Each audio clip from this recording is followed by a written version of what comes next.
after all the detail previous in the book, details like this, details become a bit wearing at times. Button brushes, blah blah blah blah. But we must break here. For 67 years and a couple of weeks later, I'm sitting in a high-ceilinged hotel room in Haarlem, North Holland, with my father. We've spent the day in my grandfather's cemetery, and now my father's brushing his hair slowly before he goes to bed, and I laugh and say, "You brush your hair like a little girl." He looks at me and says, "I brush my hair like my father." Okay. So I guess it's the boot brushes and the button brushes that make it pop into his head. And I can see the link in his mind. But I think that's a difference. And to me, I think maybe the book seems a bit self-indulgent sometimes. The links to him between things, the details, the digressions, all to him probably are very interesting. But I think he's not thinking of what it's like for a reader. And whoever read it for him and commented on it, it was very cruel for not saying that, or sycophantic or whatever. So that jump out of the narrative into "this is what I'm doing now" was annoying for me. And then this bit here, he says him telling his dad he brushes his hair like a girl, and then he says, "I brush my hair like my father." Which, sentimentality is just awful. He just can't handle it. He can't write it well enough. And yeah, I think getting back to, well, not getting back to it, since I've mentioned the whole thing about the links between things and the structure that isn't quite clear. I think it's clear to him, but it's not clear to us. I think that's another thing.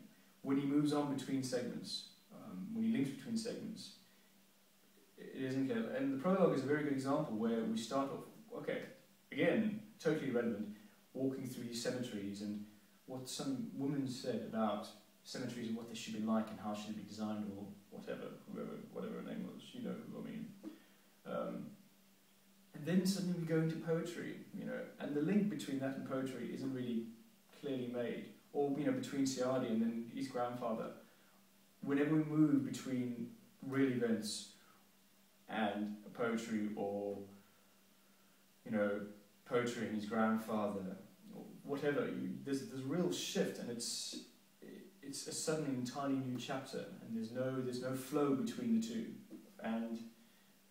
And sometimes I felt like I was at the mercy of this drunk uncle, and I was for some reason stuck in a cabin alone with him for a weekend, and there I was, and he was going to ramble at me, and he was going to repeat himself over and over, over and over again, and give me lots of details which are just too many for me to take in, and jump from topic to topic, just ramble at me, and that's what it felt like to me at times. The connections were so weak, and that's a problem.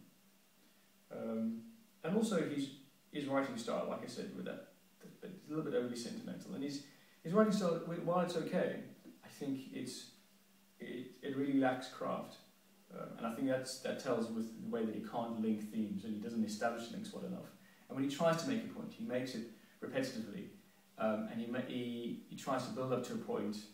He has no sense of real rhythm in when the reader's mind is ready to get a point, or to have something said to them, and he doesn't know when he's made a point clearly enough, and he will go back to it and go past it and go back to it again, and confuse us, which isn't good, obviously, especially with the factual story.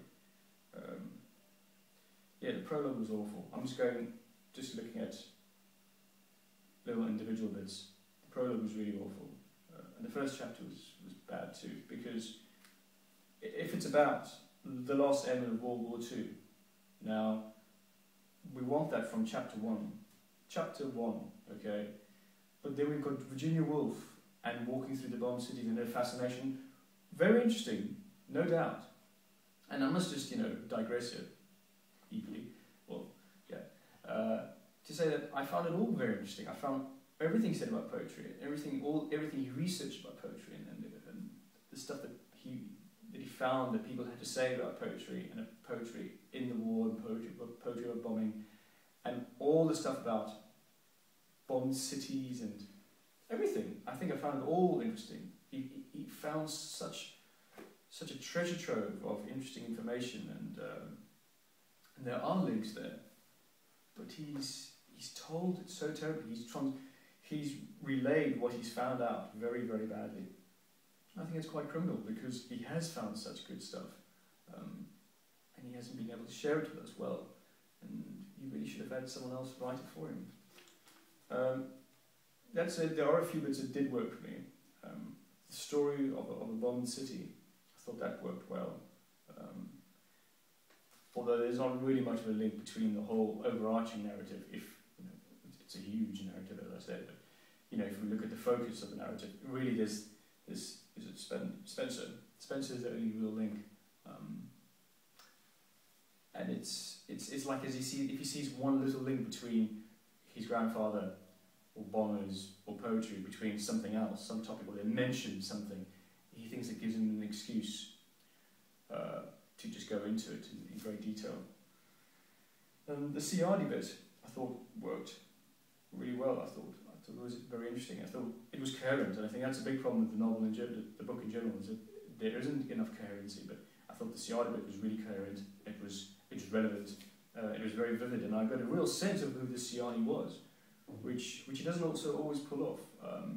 I think with a lot of these poets we know who they are already, so he doesn't have to do too much work. But with a lot of people like Alma and the countless generals he meets, and people who talk about the World War stories, they all sound very similar. And they all have an annoying dramatic pause before he asks some pertinent question, Don't think I don't know what. Well, I won't go on too much about him. But yeah, the Ciardi bit, did I say Ciardi? Ciardi. That bit works really well. Obviously then Gramps gate crashes at the end.